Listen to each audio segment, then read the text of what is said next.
Hi students, we're on week 4 and we are doing 2 chapters again. However, we are jumping around a little bit and I want to explain why. We're going to do chapter 5 and we're going to do chapter 16. Oh my goodness, what about all that stuff in the middle? Well, here's the thing. This is a 16-week class and it's really important that you get most of the chapters in the procedural coding. As far as the diagnostic coding is concerned, physicians are the ones that will choose the diagnosis, and of course the electronic record is going to have something to say about that too. So you're going to be double checking that it matches with the procedures that were done, and sometimes there's more procedures too. So I'm just going to give you that example that I gave you last time, and that was about a patient coming in with multiple lacerations. So for each laceration, it could be another procedure, or it could be what we call a combo code, procedure code, where maybe they get to fit into one. But it will be important for you to double check that. So, and you might find that then that there was something missing in your double checking. So that's why we're going to do it that way. So we'll start with chapter 5 here. And the reason I chose this one is this is coding infectious diseases. So if you're working in an ambulatory setting, many times these will be the types of things that you're going to see day in and day out. People come in for colds and flus. They come in for something that they've been exposed to. So the chapter starts off with a definition here. Let me see if I can find this in my notes real quick. The definition... Sorry, I have to go down. Here we go. Okay, so the description that they give in the book is a condition that can be transmitted from one person to another. Fairly simple, right? So, but how do you transmit that? So there's a lot of ways. So it could be something as simple as someone coughing or sneezing or touching or shaking hands, or maybe even you just touch the doorknob that they just went out the door in, right? So there's a number of ways. Also bodily fluid. So we're not just talking about colds and flus, but any infection or disease process here.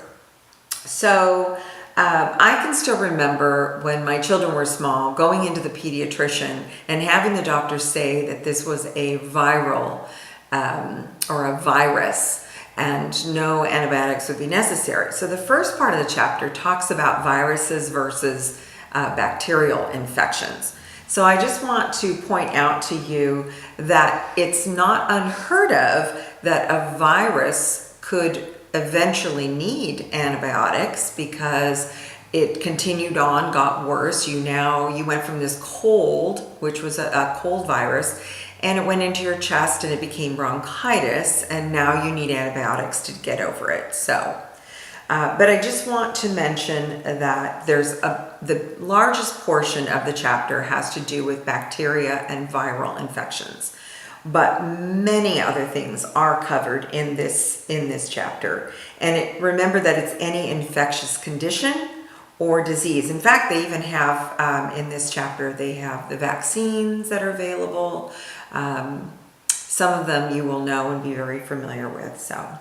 Anyway, I want to go on to chapter 16. Now you're thinking, again, 5 to 16, but this one is also very pertinent to you. This is coding for injury, poisoning, and external causes. Let me explain. So if you code, the codes are codes for cause of injury, place of occurrence, activity during, and the patient status must be a separate code. Which we call secondary to the injury itself. So if someone comes in and they have fallen off of a ladder, we're going to need to code what happened to them. They broke something, perhaps. That's their diagnosis. However, where were they when it happened? How did it happen? They were climbing up the ladder. So there's other details that we have to consider for a second, third, fourth code. So this is very important in coding in chapter 16. So on page 431, there's a notable example of a 27-year-old who was injured while rock climbing. Well, I think when you think of rock climbing, you're thinking of some mountainside that has rocks, right? But this was an indoor rock climbing event.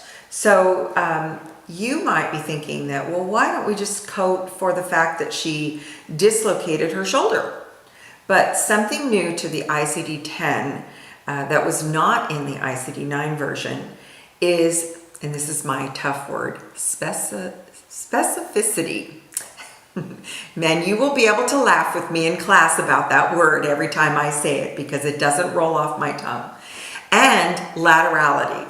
So laterality is the easy one. That's right and left. You know, we get really detailed. Now, why is that important? Well, if I came in and I broke my left wrist, which I have, if I broke my left wrist and it wasn't coded as my left wrist, and I came in another time for a break, the same type of break, they might think that it was the same wrist. So that's just an example there. But this particular patient that's in your book, so you can read through this, we need to get as specific as possible and be aware of whether it's the right or the left. And we need to look at specific codes very carefully for this. So once we code for, in this case, her inferior dislocation of the right humerus, and this is an initial encounter, then we can look at the circumstances involved and we can decide what else is needed. She was climbing, okay? Still not enough information though, right? Specifically, she was wall climbing, which is a different code. So always remember that you have to code not only for the diagnosis, but for how the patient got hurt and where it occurred and their status. So later in the chapter, we'll also see adverse effects, poisonings, underdosing, and toxic effects. And once again, you might require more than one code to fully describe the condition. So reporting burns is also in this chapter, and it involves many steps and multiple codes to tell the entire story. Remember, we're always interested in the entire or whole story. So the process starts on page 450 in your textbook.